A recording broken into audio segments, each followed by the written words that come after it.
Hi everyone, my name is Cynthia. Let's talk books. And today I want to talk about my absolute favorite books of 2019. These are all books that were 5-star reads for me throughout the 2019 year. I'm not leaving any books out.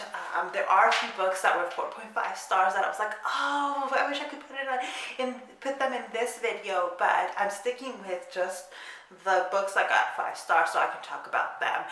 Now, some of these books I think hit me at a personal or an intellectual level, and that's why they ended up getting the 5 stars. That means like favorite of the year, as opposed to like the 4.5. Now, I don't guarantee that these books are going to be 5-star reads for everyone. What I can guarantee is that I recommend these books, and that if you pick up any of these books, you will have a good time. Like, these books are just not going to suck. They just objectively do not suck. It is possible that you might hate them, but I think I can, with absolute confidence, say you will not have a bad time reading any of these books. Your feelings might be a little bit different because they might not hit you at the same personal or intellectual level in which they hit me.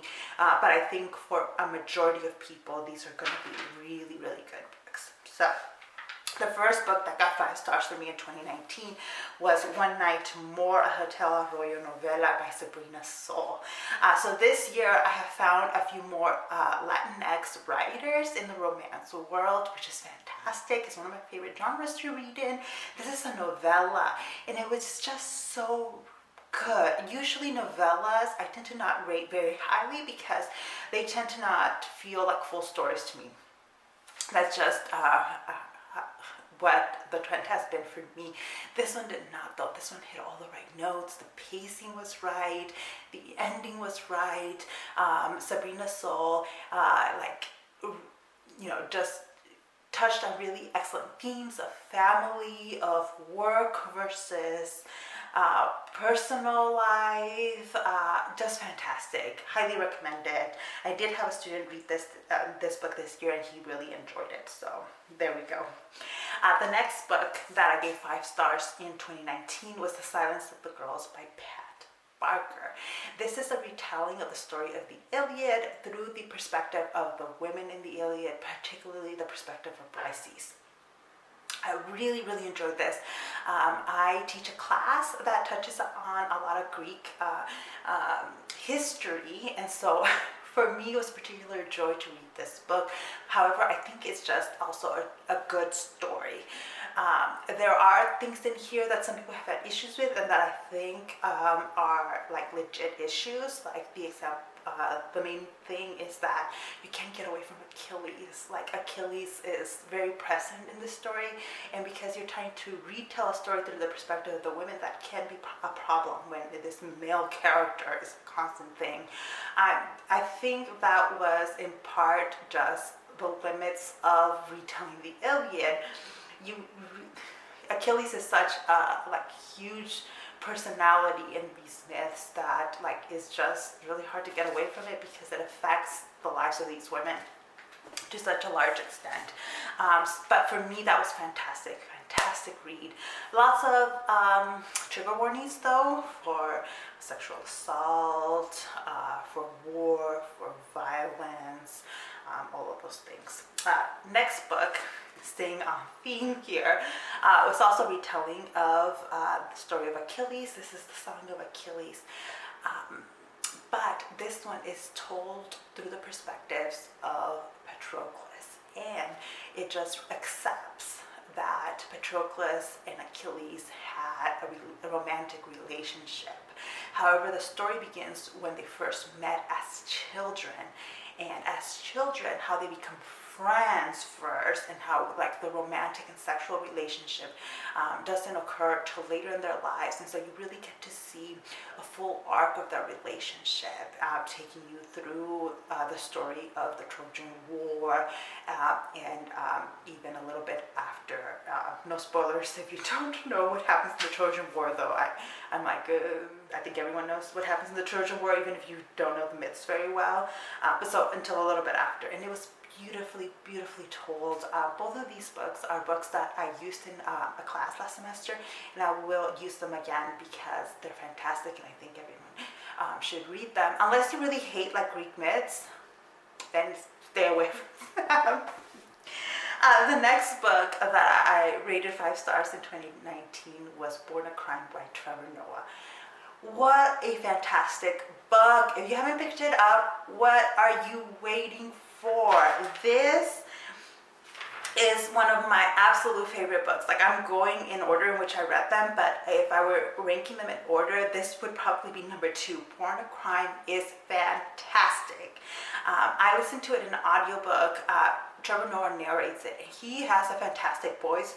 So if you're into audiobooks, pick it up in audiobook. Please, please, please.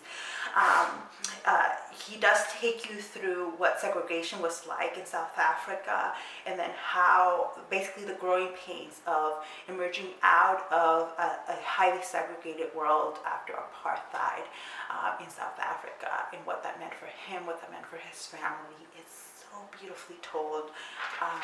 Go pick it up. Seriously, you will not be disappointed. The next book that I gave 5 stars to was With the Fire on High by Elizabeth Acevedo. This is fantastic. It is YA, and you follow the story of a teenage girl who is a single mother. She has had a child, and she's trying to finish up high school. She also has dreams of being a chef, but she lives in a bad neighborhood where her opportunities are limited. She's poor, and all of a sudden her school is going to offer a class on the culinary arts. She wants to take it, and the class comes with a trip to Spain, and she wants to do it, but she is trying to manage, trying to make decisions about what her life's going to be like, trying to take care of her child, trying to take care of her grandmother who's raising her. Food plays a large role in this story. At the beginning of chapters, you get recipes. It's fantastic. Pick it up. I really love it. Elizabeth Acevedo is a fantastic writer, and I've been enjoying everything she has been coming out with. So I look forward to reading more from her in the future. The next book that I gave 5 stars to was Certain Dark Things by Silvia Moreno-Garcia. This was the year that I finally discovered Silvia Moreno-Garcia, and boy am I glad that I did. So I do tend to like vampire stories a lot. This is a gritty, dark take on the vampire mythology, but with a whole lot of new interesting things. So this is set in Mexico City, and the mythology here is that vampires kind of have always existed. People now know about it, and they have been kind of isolated from society, and they're not allowed everywhere, but that a lot of vampire clans have ties back to ancient history, to the Aztec, to the Mayan world, and depending on what clan they're from, it depends what characteristics and powers the vampires have. At the same time, there's war going on between vampire clans, especially those involved in the drug trade in Mexico. Mexico City, however, is vampire free, or at least is supposed to, until the last remaining member of one of the vampire clans enters Mexico City to try to hide out from the narco vampires that have been chasing her. I will stop here. I talked about this book a lot when I read it towards the middle of 2019, so you can hear more about me in older videos, but just a fantastic story and highly recommend. It's out of print now, so a little bit harder to find, but I went online and checked. It's not that difficult to find it online. It's still very gettable. So if you're interested in it, get your hands on it now before it becomes harder and harder to find it. Alright, the next book that I rated 5 stars in 2019 was Angel's Blood by Nalini Singh. This is an author I really am trying to read more of because I really loved Angel's Blood. It was an accidental reread for me. I read it a few years ago, picked it up because I had forgotten I had already read it, and I fell in love with it all over again and remembered how great this book was. It grabs you from the beginning, and it just doesn't let go the entire time. So again, this book is about vampires are part of this world, but our main heroine is a vampire hunter. In this world, though, vampires are kind of low-level beings. Higher-level beings are angels and archangels. And she is hired by an archangel, which archangels, like, not everybody sees archangels, but she's hired by one to kind of find something. And so there's a lot of mystery going on, kick-ass female, great chemistry between the hero and the heroine. So if you are into fantasy romance, I highly recommend this series. It's the Guild Hunter series that I will definitely be continuing with in 2020. The next book that I gave 5 stars to was Fledgling by Octavia Butler. Another vampire one. I really went through a vampire thing in the middle of 2019, and I don't regret it. So again, a different take on the vampire mythology, in this world, vampires are not known to humans, but they're not evil, scary things. There's a bit of a story to them. They behave like families in these kind of like extended family clans. The male and the female vampires are separated, like they can't physically live near each other very long. Their mating rituals are super interesting, but it all begins with this seemingly younger vampire.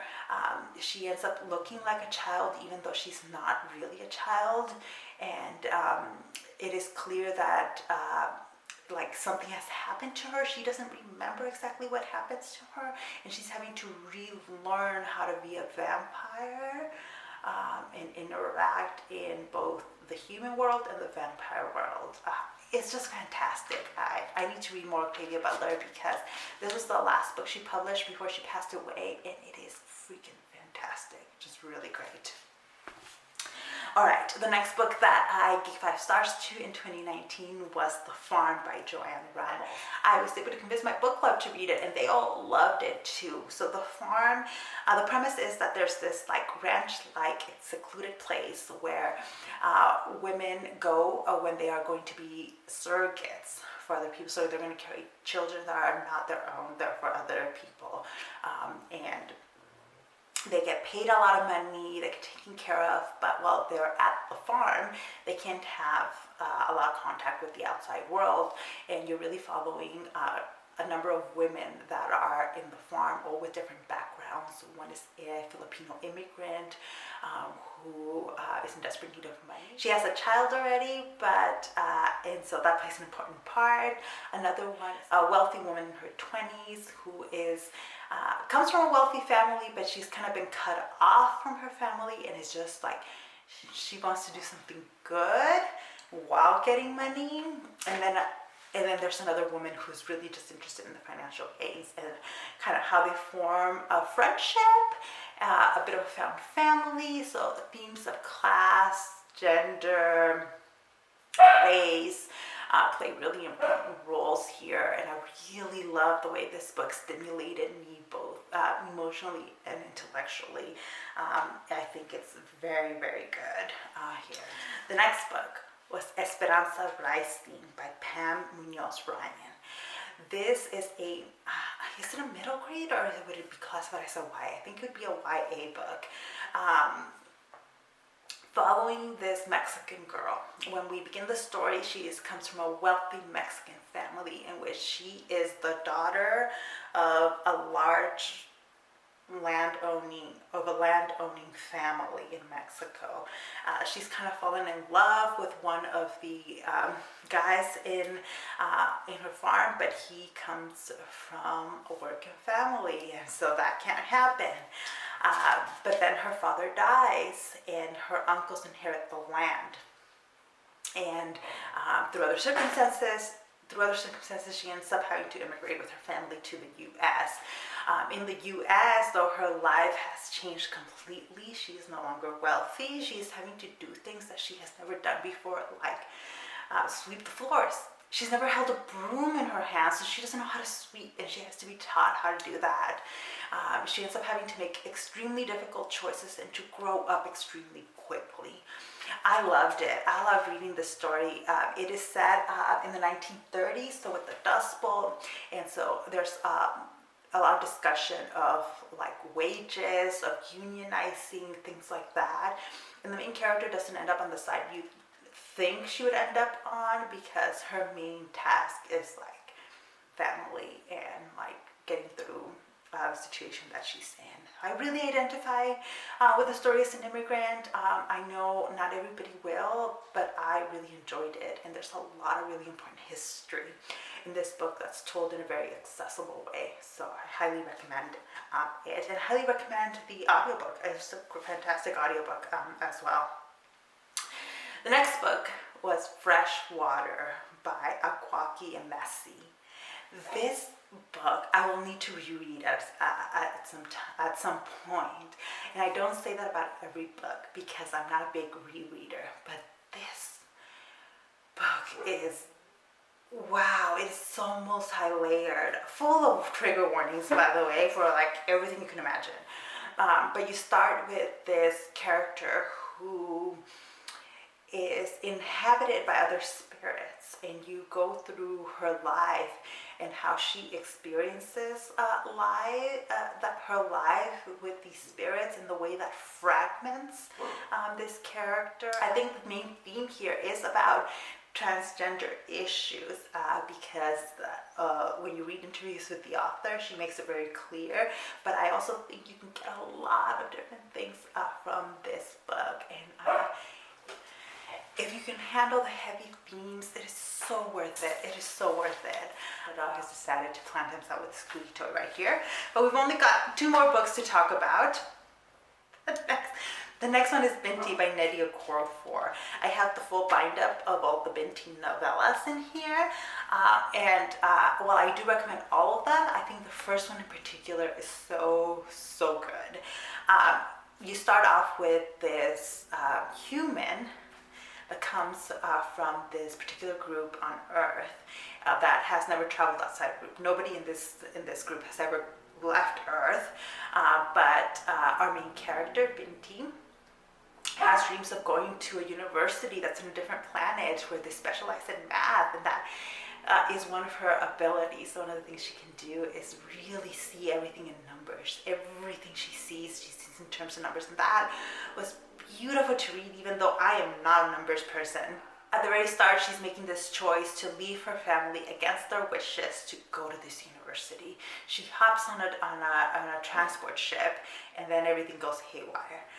But she has this special ability, and how that comes in handy, I won't say. I'll let you figure it out. But I think it is definitely worth it if you're into sci-fi. This is just a great example of like sci-fi. Yeah. I'll leave it there because I think that book is so great. And then the last 5-star book of 2019, and really my favorite book of the year, is Sal and Gabi Break the Universe. Yes, I'm talking about it again. I have a dedicated video to it, so I will limit myself in this one to say that it's a fantastic middle grade book. If you have been sleeping on middle grade, please don't. Pick this book up. It's a fantastic one to start with. Because even if you don't end up loving it as much as I do, you will enjoy it. You will have a fun time. It is a fun book with a lot of heavy themes about these 2 kids, one of which can reach across universes, another which is incredibly intelligent, with a beautiful large family. Family here is incredibly important. The adults behave the way you want adults to behave. Sal is diabetic, and what I hear from Voices reviewers is that the representation for diabetes is fantastic. It's a fun, delightful, and fast read. Pick it up. Pick all of these books up, please. These are all fantastic reads. I can promise you that you will find something you like in each of them, but not all of them are for everybody. But if any of these interest you at at all, please let me know down below. If you've read any of these, also let me know down below. I'd love to chat a little bit more about them with you. And thank you so much for watching. I'll see you in the next one. Bye.